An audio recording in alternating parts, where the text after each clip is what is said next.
The October wind cut through Clara Whitmore's traveling cloak like a blade, carrying with it the scent of sage and the promise of an early Wyoming winter. She stood on the weathered wooden porch of a modest log cabin, her leather satchel clutched tightly in her gloved hands, watching the retreating figure of the wagon driver who had brought her from the train station in Cheyenne.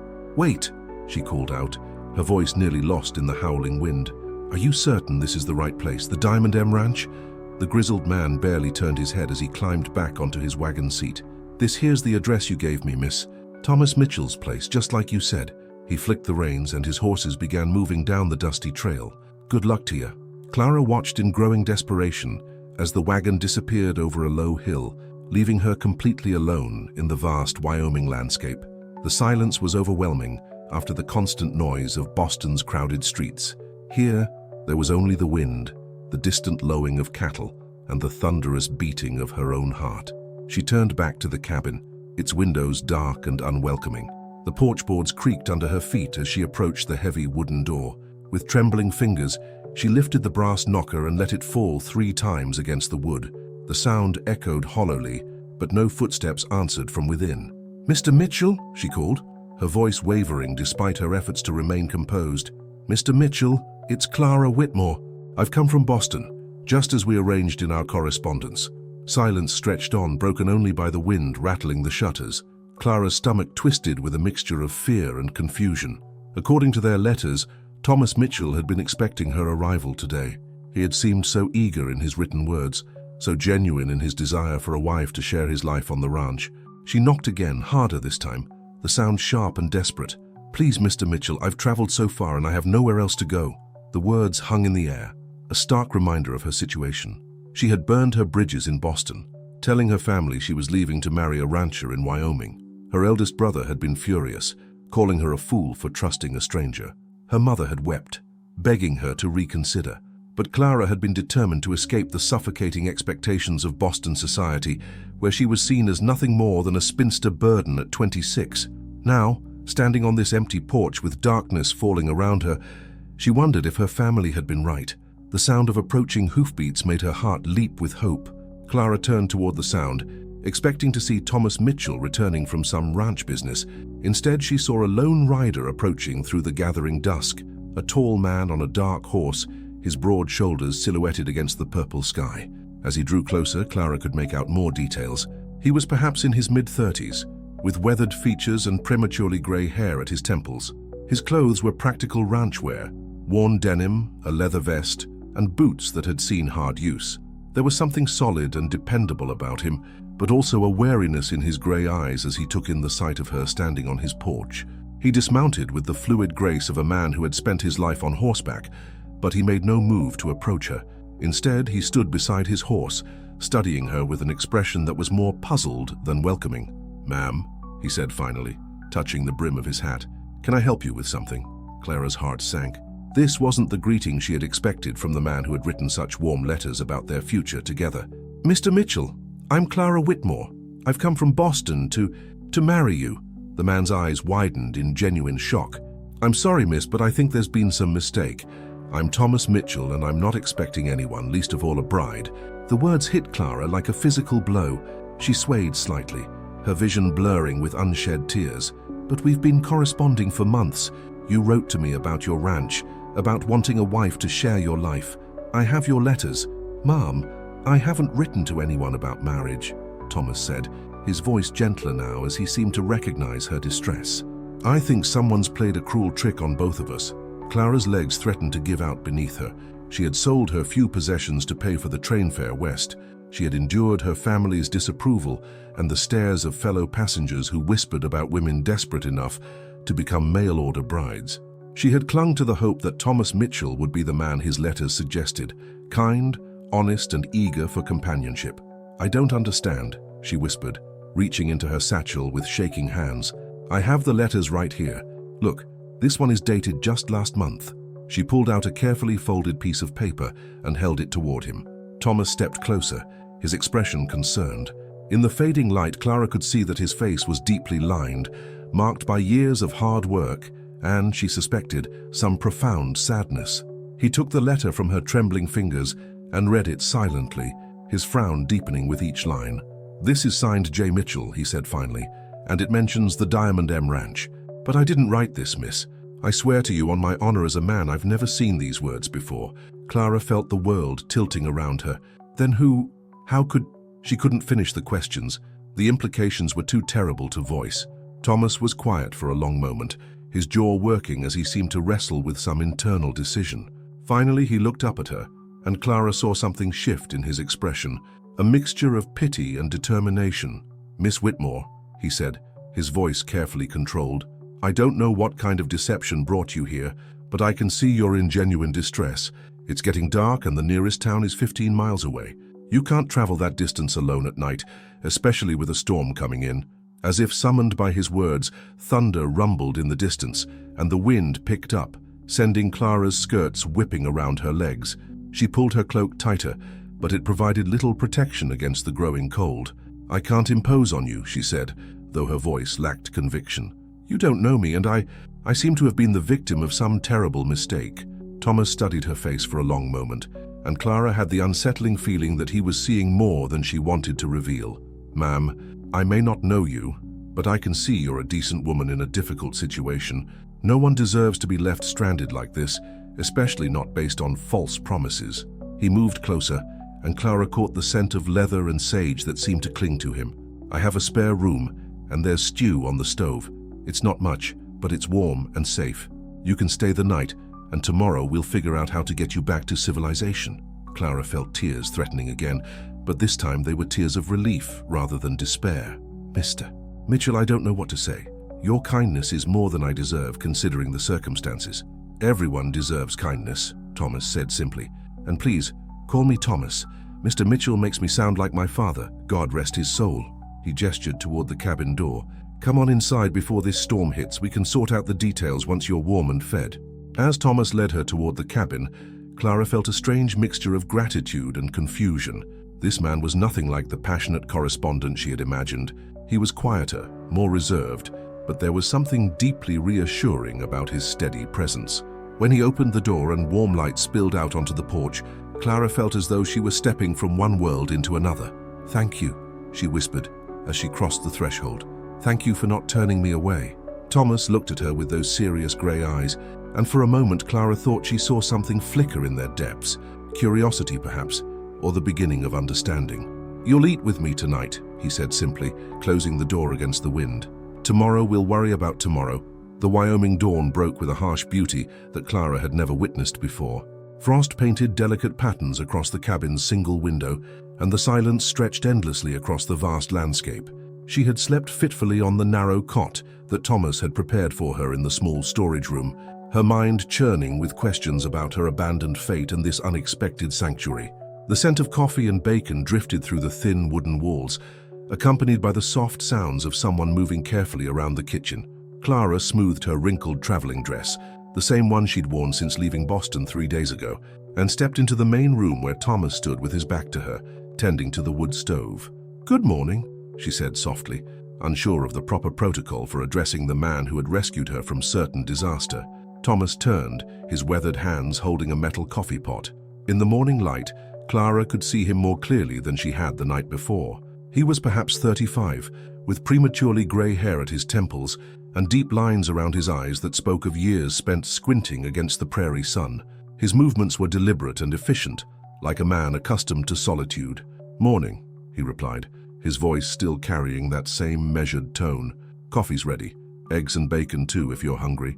Clara's stomach responded with an embarrassing growl. She hadn't eaten properly since leaving the train station in Cheyenne, too nervous about meeting her intended husband to manage more than a few bites of bread. "Thank you. I don't know how to repay your kindness." Thomas poured coffee into 2 mismatched tin cups, the steam rising in the cool morning air. "No need for repayment, just doing what's right." He handed her a cup, their fingers brushing briefly. His skin was rough from years of ranch work, but his touch was gentle. They sat at the small wooden table, and Clara found herself studying his face as he ate. There was something solid about Thomas Mitchell, something that made her feel safe for the first time since leaving Boston, but she also sensed a deep sadness in him, a carefully guarded pain that he kept hidden behind his stoic exterior. "I need to understand what happened yesterday," Clara said, setting down her fork. "You said you weren't expecting me, But someone had to arrange for my transportation from the train station. Thomas's jaw tightened almost imperceptibly. That would be my brother, Jacob. He's been concerned about my living situation. Apparently took it upon himself to find me a wife through one of those matrimonial agencies. The words hung in the air between them, heavy with implication. Clara felt her cheeks flush with embarrassment and anger. So I'm some kind of charity case, a surprise gift? No, Thomas's voice was firm. You're a woman who deserves better than being treated like a package to be delivered. Jacob had no right to do what he did, and I intend to have words with him about it. Clara appreciated his honesty, even as it deepened her confusion about her situation. Where is your brother now? He has a spread about 10 miles north of here, runs cattle with his wife and 2 boys. Thomas stood and began clearing the dishes. I'll ride over there this morning, get this sorted out. In the meantime, you're welcome to stay here as long as you need. I can't impose on you indefinitely, Clara protested. I have very little money left, and I certainly can't return to Boston. My family made it clear that my leaving was permanent. Thomas paused in his dishwashing, his shoulders tensing. What kind of family turns their back on their own daughter? Clara's throat tightened with emotion. The kind that has more daughters than dowries. The kind that sees a 26-year-old spinster as a burden rather than a blessing. She hadn't meant to reveal so much, but something about Thomas's steady presence made her want to be truthful. He turned to face her, his grey eyes serious. You're not a burden, Clara, and any man who would see you as one isn't worthy of your consideration. The sincerity in his voice made her heart skip, but she forced herself to remain practical. That's kind of you to say, but it doesn't solve my immediate problem. I need to find some way to support myself. Thomas was quiet for a long moment, and Clara could almost see him weighing his words. Finally, he said, There's a school teacher position open in town. The last teacher left to get married, and they've been looking for someone qualified.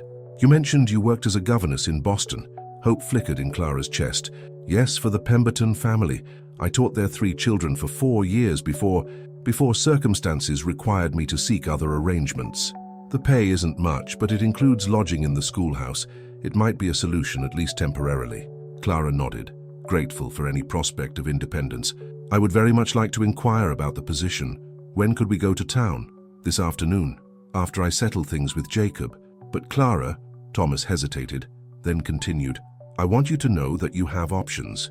You don't have to take the first solution that presents itself just because you feel pressured. There was something in his tone that made Clara look at him more carefully. Was he suggesting what she thought he was suggesting? The idea made her pulse quicken, but she reminded herself that she barely knew this man, despite his kindness. I appreciate that, she said carefully, but I've learned that independence is preferable to dependence, no matter how comfortable the circumstances. Thomas nodded, though Clara thought she saw a flicker of disappointment in his eyes. That's a wise philosophy, though I'd argue that partnership isn't the same as dependence. Before Clara could respond, the sound of approaching horses interrupted them. Thomas moved to the window, his body tensing as he looked out across the yard. Jacob, he said grimly. Right on time.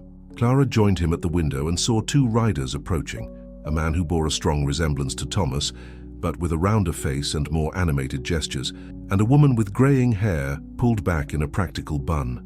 That's my sister-in-law, Martha, Thomas explained, probably coming to assess the situation and offer her opinion on what should be done. The irony wasn't lost on Clara. Yesterday she had been abandoned by 1 stranger, and now she was about to be evaluated by 2 more. She straightened her spine and smoothed her hair, drawing on the composure that had served her well in Boston's demanding social circles. Well then, she said, surprising herself with her steady tone, I suppose we should greet our guests properly. Thomas looked at her with what might have been admiration. You don't have to prove anything to them, Clara, or to me. I'm not trying to prove anything, she replied, though even as she said it, she knew it wasn't entirely true. I simply believe in meeting challenges head-on rather than hiding from them. The riders were dismounting now, and Clara could hear Jacob's voice carrying across the yard. Though she couldn't make out the words, Thomas sighed and reached for his hat. Whatever happens out there, he said, remember that you have choices. Don't let anyone, including me, pressure you into a decision you're not ready to make. Clara met his gaze steadily.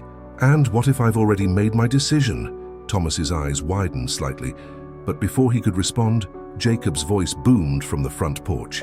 Thomas, come out here, brother. Time to meet your new wife. Clara and Thomas exchanged a look, hers determined, his uncertain. Together they stepped out into the crisp Wyoming morning to face whatever consequences Jacob's well-meaning interference had wrought. The tension in the air was palpable as Clara and Thomas stepped onto the wooden porch. Jacob Mitchell dismounted from his horse with the confident swagger of a man accustomed to getting his way, while Martha remained seated on her mare, her sharp eyes taking in every detail of the scene before her. "Well, well," Jacob said, removing his hat and running a hand through his thick brown hair. "So this is the lovely Clara Whitmore I've heard so much about. I must say the agency's description didn't do you justice, miss." Clara felt Thomas stiffen beside her, but she maintained her composure. "Mr. Mitchell, I presume. I'm afraid there's been a considerable misunderstanding about my presence here." Jacob's smile faltered slightly. "Misunderstanding? How so?" "I arranged everything according to your correspondence. The train fare, the transportation from Cheyenne, the correspondence you initiated without my knowledge," Thomas interrupted, his voice carrying a dangerous edge. "Jacob, we need to talk. Now." Martha finally dismounted, her weathered face showing concern. "Thomas, dear, perhaps we should all go inside and discuss this like civilized people. The morning air is quite brisk, and I'm sure Miss Whitmore would prefer to have this conversation in private." Clara appreciated the older woman's consideration, but she had no intention of being shuffled aside like a child. "Thank you, Mrs. Mitchell, but I believe this concerns me directly. I'd prefer to hear what your husband has to say." Jacob looked between his brother and Clara, clearly sensing the undercurrents he hadn't anticipated. "Look, I know I should have spoken to you first, Thomas, but you've been alone out here for 3 years. Ever since Sarah—" "Don't!" Thomas's voice was sharp enough to cut glass. "Don't you dare bring her into this." The name hung in the air like a physical presence, and Clara felt a chill that had nothing to do with the Wyoming wind. Sarah, Thomas's wife. The pain she had sensed in him suddenly made perfect sense.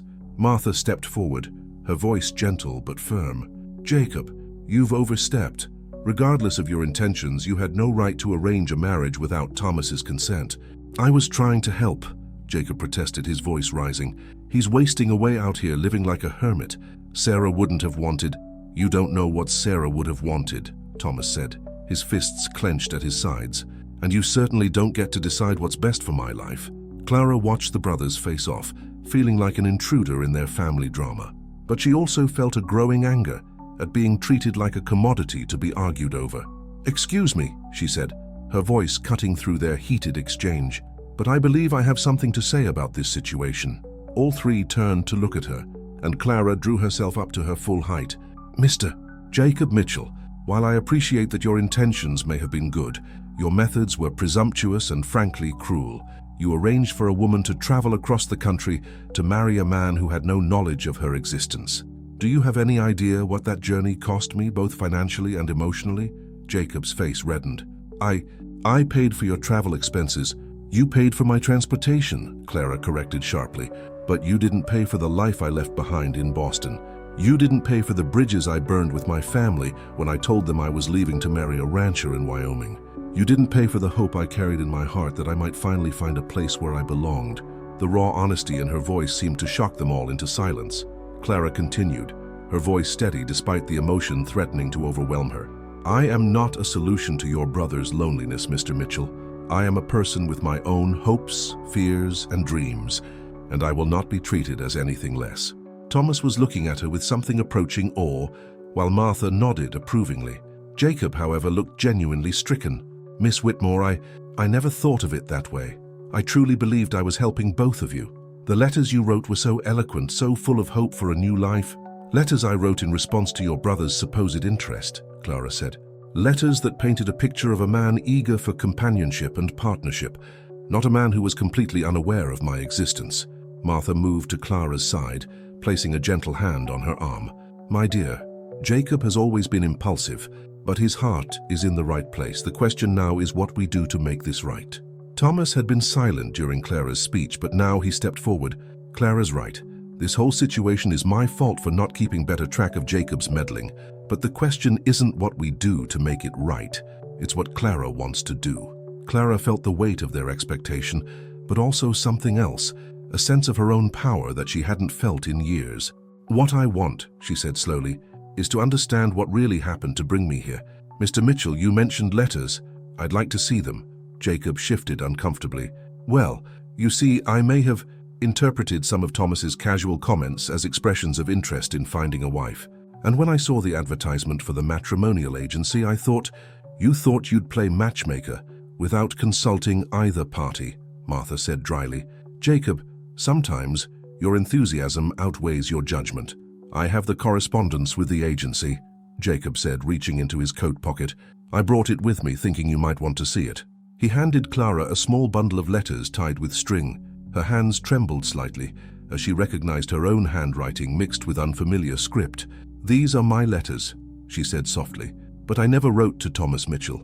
I wrote to J. Mitchell of the Diamond M Ranch. The realization hit them all at the same moment. Jacob's face went pale. Oh, Lord. The agency must have assumed the J stood for the ranch owner. I signed all the correspondence as J. Mitchell because I thought it would be easier to explain later.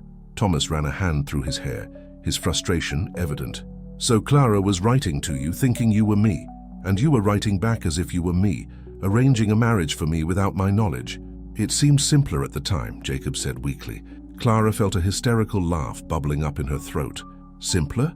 You created an elaborate deception that brought me halfway across the country to marry a man who doesn't even know me, and you thought it was simpler. Miss Whitmore, Martha said gently, perhaps you should sit down. This has been quite a shock for all of us. But Clara was beyond sitting. The absurdity of the situation, combined with the stress of the last 2 days, was making her feel almost lightheaded. I need to see these letters, she said, untying the string with shaking fingers. I need to understand what I wrote to make this seem like a reasonable plan. She opened the first letter, written in her own careful script. Dear J.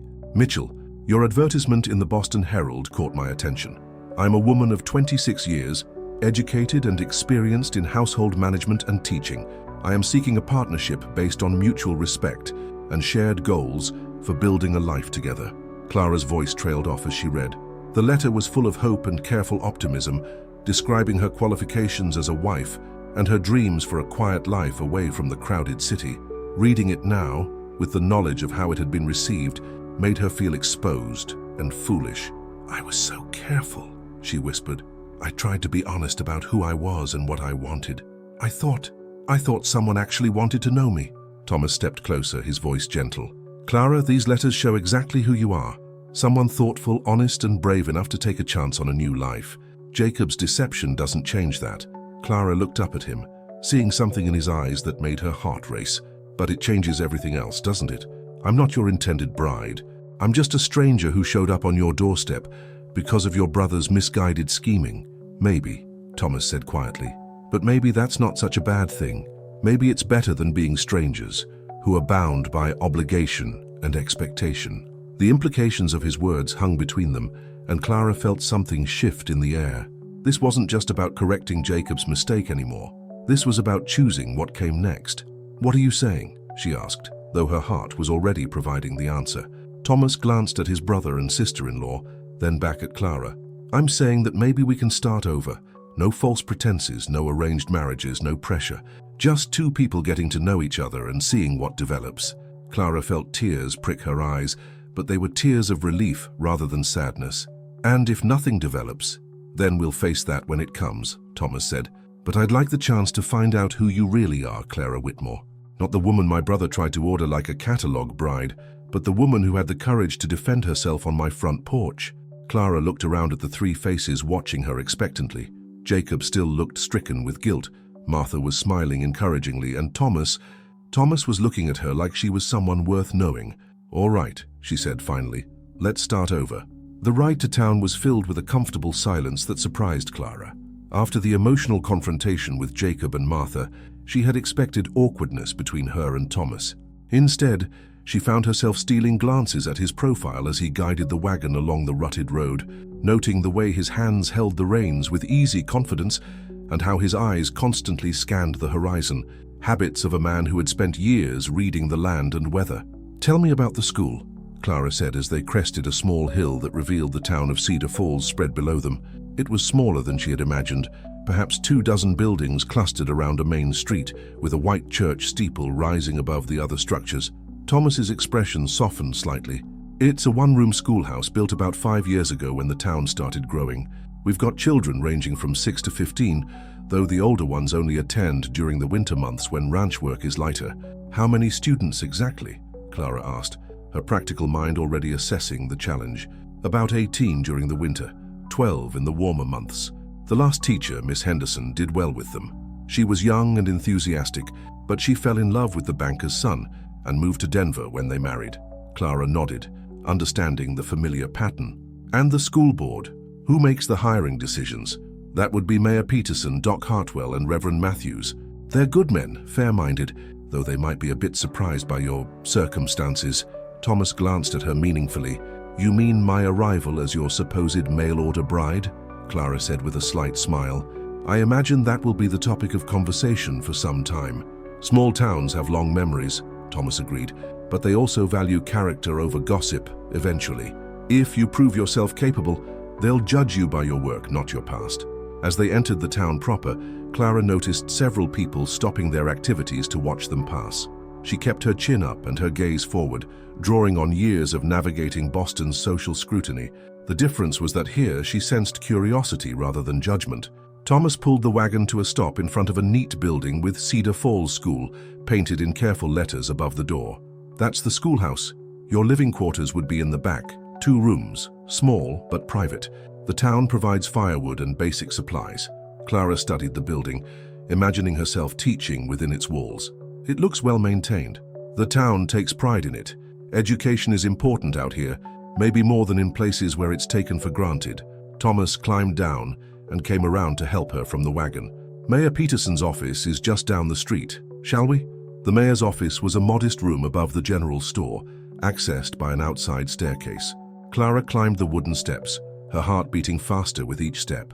This interview would determine her immediate future, whether she would have a means of supporting herself or would be dependent on Thomas's charity. Mayor Peterson was a portly man, with a kind face and shrewd eyes. He rose from behind a cluttered desk as they entered, his gaze moving between Thomas and Clara with obvious interest. Thomas, good to see you in town. And this must be Miss Whitmore. He extended his hand to Clara. I'm Mayor Peterson. Thomas sent word you might be interested in our teaching position. Yes, sir, Clara replied, accepting his handshake with a firm grip. I have 4 years of experience as a governess in Boston, and I'm very interested in the opportunity. Excellent. Please sit down. I've asked Doc Hartwell and Reverend Matthews to join us. They'll be here shortly. He gestured to 2 chairs facing his desk. Thomas, I have to say, there's been considerable speculation about your guest. Thomas's jaw tightened slightly.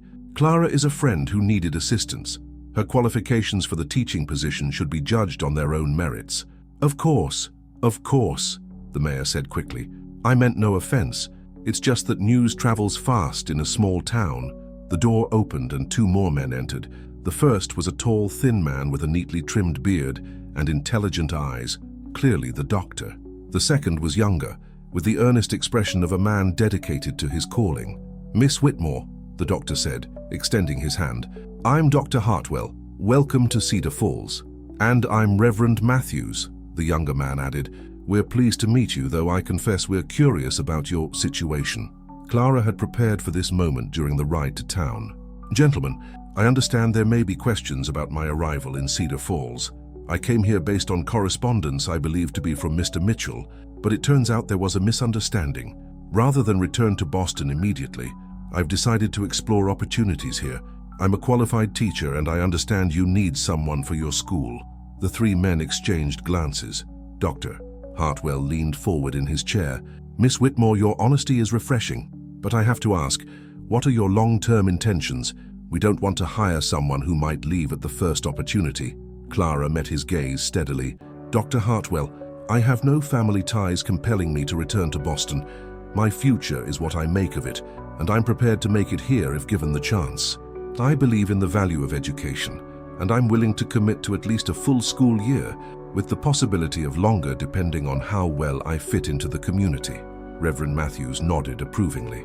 That's a reasonable commitment. Can you tell us about your teaching experience? For the next 20 minutes, Clara answered their questions about her educational background, her methods of instruction, and her experience managing children of different ages. She could see their interest growing as she described her work with the Pemberton children and her approach to making learning engaging. I believe in adapting lessons to each child's abilities and interests, she explained. A child who struggles with arithmetic might excel at reading, and vice versa. My goal is to help each student reach their potential, not to force them all into the same mold. Mayor Peterson smiled. That's a progressive approach, Miss Whitmore. I think you'll find our children responsive to individual attention. Thomas, who had remained quiet during most of the interview, finally spoke up. Clara also has experience with household management and practical skills that would be valuable in teaching children from ranch families. Clara shot him a grateful look. Yes, I believe education should prepare children for the lives they'll actually lead, not just for reciting facts. The three men conferred quietly among themselves while Clara waited, trying to read their expressions. Finally, Mayor Peterson turned back to her. Miss Whitmore, we're prepared to offer you the position contingent on a 2-week trial period. The salary is $30 a month, plus lodging and firewood. If both parties are satisfied after the trial period, we'll extend the contract through the end of the school year. Relief flooded through Clara. Thank you, gentlemen. I accept your offer. Excellent, Dr. Hartwell said. When can you begin? I'll need a few days to prepare lessons and settle into the living quarters, Clara replied. Would Monday be acceptable? Perfect. The children will be delighted to have a new teacher, Reverend Matthews said. Miss Henderson left quite suddenly, and they've been without proper instruction for nearly a month. As they concluded the meeting and shook hands, Clara felt a sense of accomplishment she hadn't experienced in years. She had presented herself honestly, demonstrated her qualifications, and secured a position based on her own merits, not on anyone's charity or pity. Outside the mayor's office, Thomas was waiting by the wagon. Congratulations, he said, and Clara could hear genuine warmth in his voice. You handled that very well. Thank you for recommending me, Clara replied, and for not abandoning me when this whole situation became complicated. Thomas was quiet for a moment, his gaze fixed on the mountains in the distance. Clara, I want you to know that this doesn't change anything between us. You're not obligated to me in any way just because I helped you. Clara studied his profile, noting the tension in his shoulders. And what if I want there to be something between us? What if I'm grateful for your help, but interested in you as a person? Thomas turned to look at her, his grey eyes searching her face. Then I'd say we have time to find out. You'll be in town during the week and I'm only 15 miles away. We can take things slowly, get to know each other properly. Without any pressure or expectations, Clara agreed. Just two people seeing if they're compatible. Exactly. Thomas helped her back into the wagon. Though I should warn you, my brother will probably take credit for bringing us together regardless of how things turn out. Clara laughed, the sound light and genuine. Let him. Maybe something good will come from his meddling after all.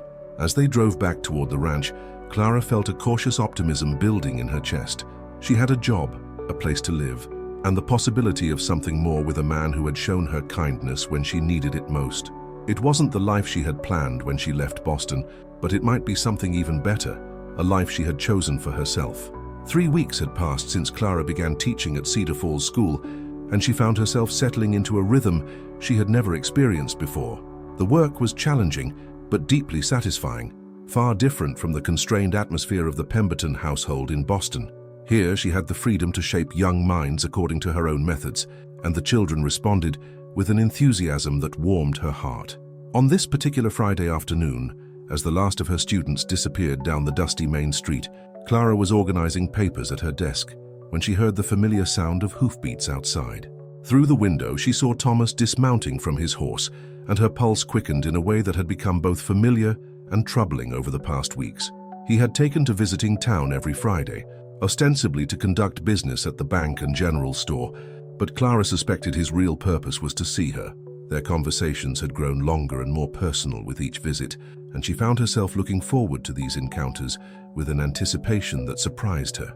"Miss Whitmore," he said, as he entered the schoolhouse, removing his hat. "How was your week?"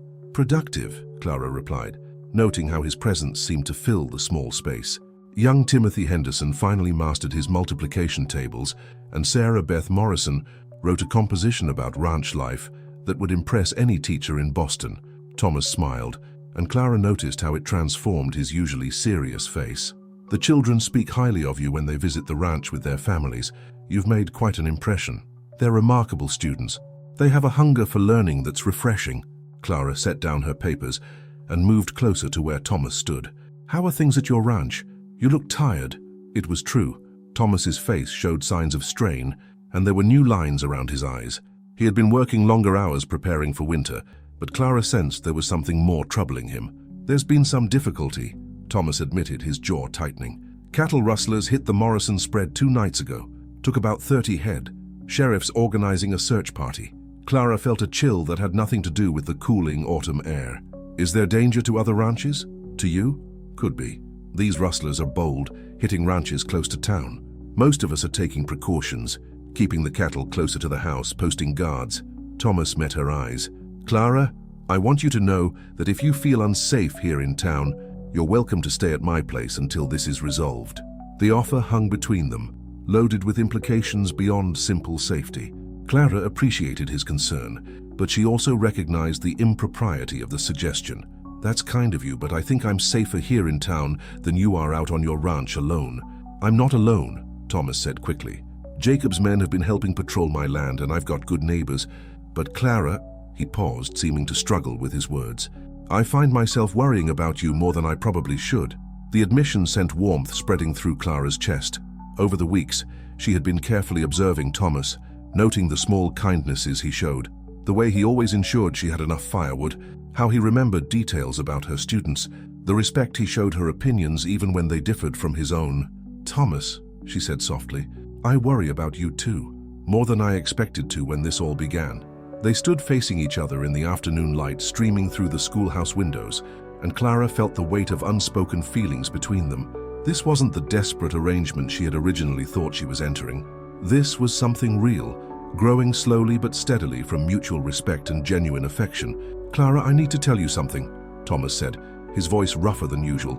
"About Sarah." Clara's breath caught. This was the first time he had volunteered to speak about his deceased wife, though she had sensed her presence like a shadow between them. "You don't have to," Clara began. "I do," Thomas interrupted.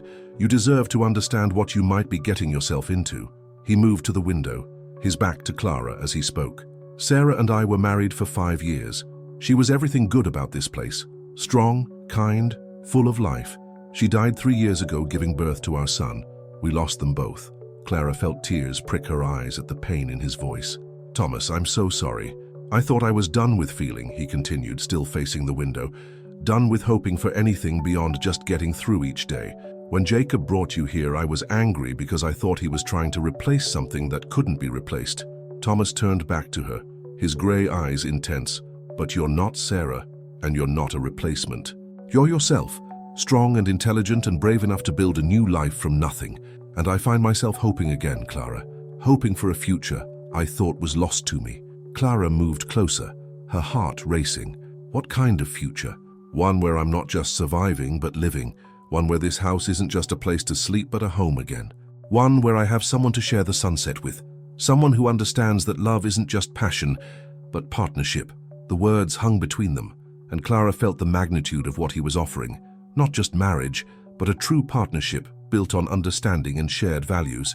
"I'm scared," Clara admitted. "Not of you, but of hoping too much. I've been disappointed before, Thomas. I've learned not to trust too easily." "So have I," Thomas said quietly. "But maybe we can learn to trust each other. We've got time. No pressure, no artificial timeline. Just the chance to see if what we're feeling is real." Clara nodded, appreciating his patience. "I'd like that, but Thomas, you need to know that I'm not Sarah. I can't be her, and I won't try to fill the space she left in your heart." "I wouldn't want you to," Thomas replied. "Sarah will always be part of my past, part of who I am. But you could be my future, if you're willing." Before Clara could respond, the sound of rapid hoofbeats interrupted them. Through the window, they saw a rider approaching at full gallop, dust streaming behind his horse.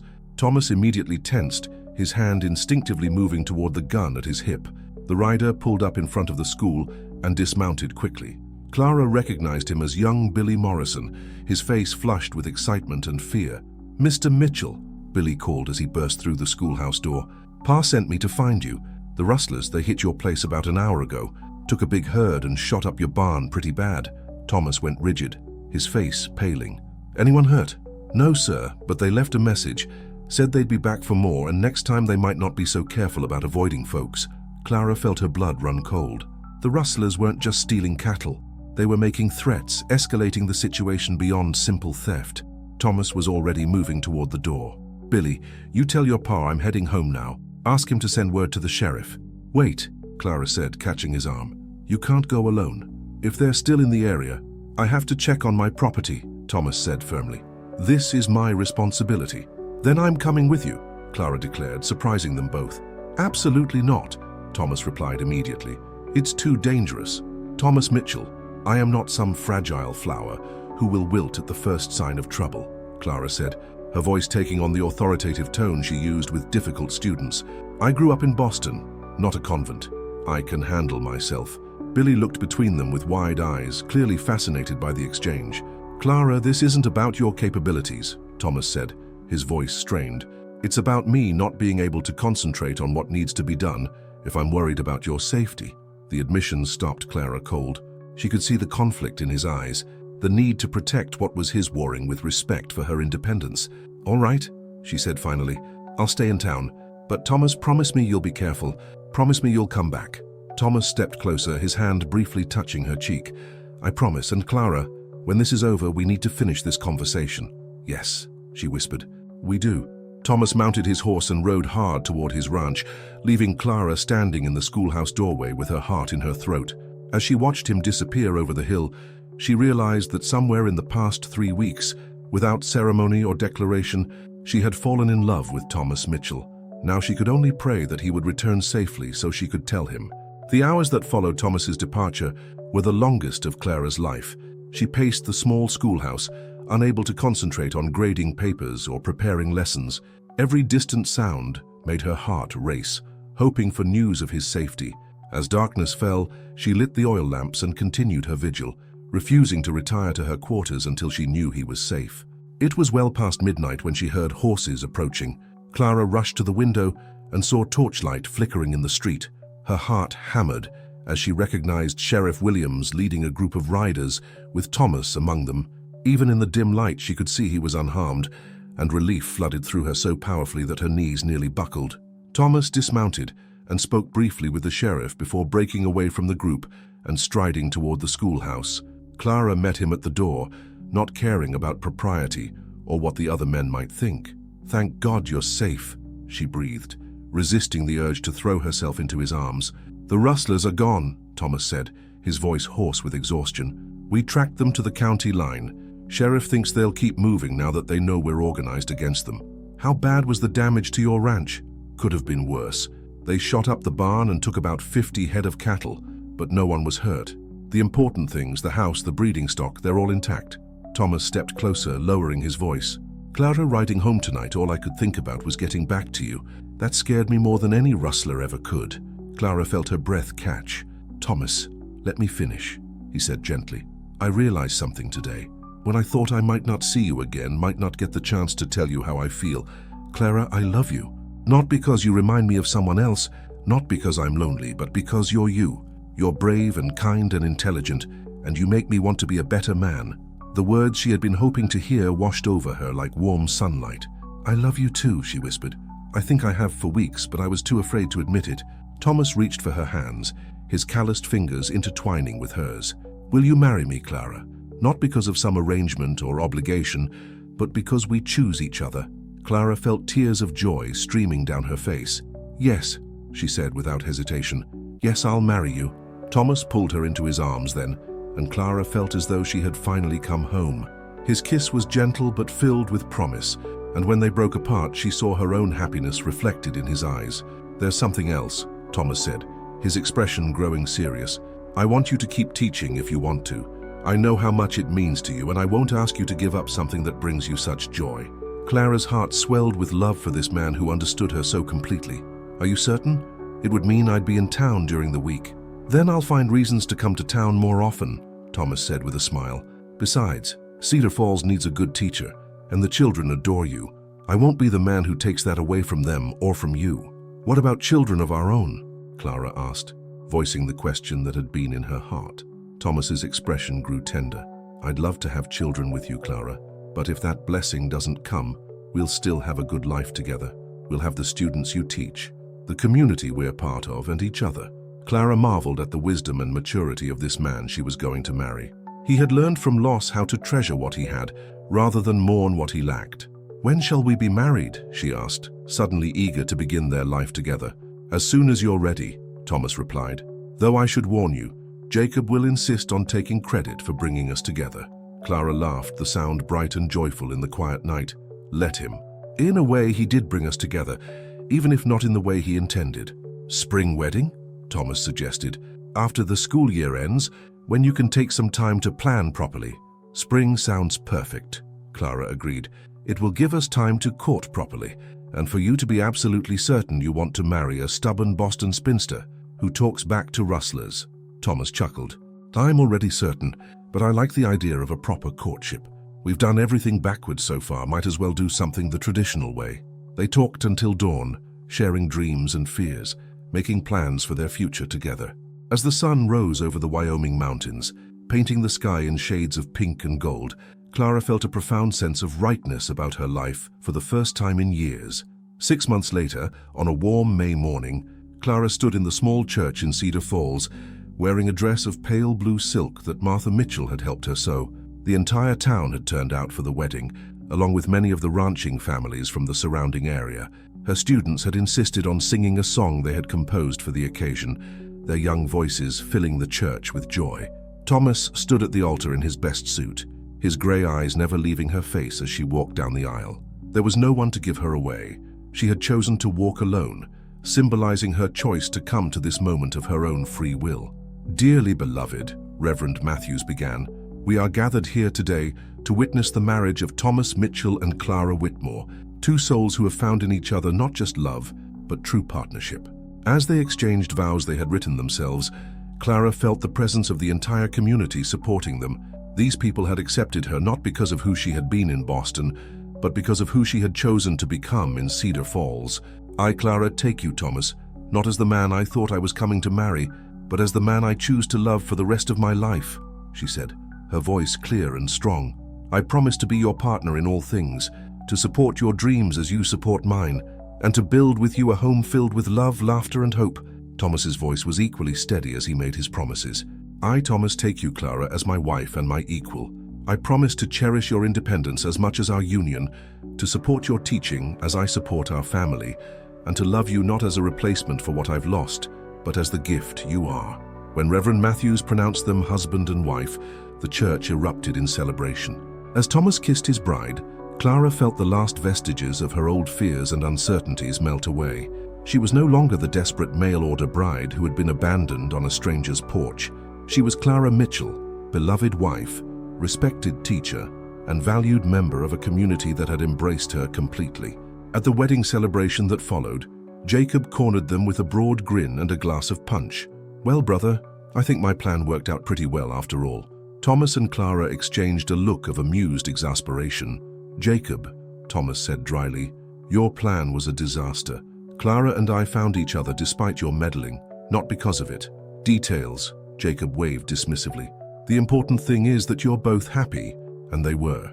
As Clara looked around at the celebrating crowd, at Dr. Hartwell dancing with his wife, at her students chasing each other around the churchyard, at Martha Mitchell organizing the ladies to serve the feast, she felt a deep contentment settle over her.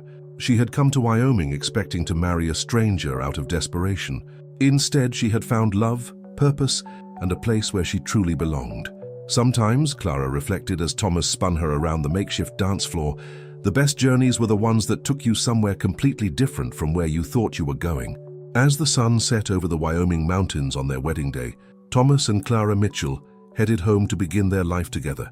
A life built not on obligation or arrangement, but on choice, love, and the promise of all the tomorrows yet to come.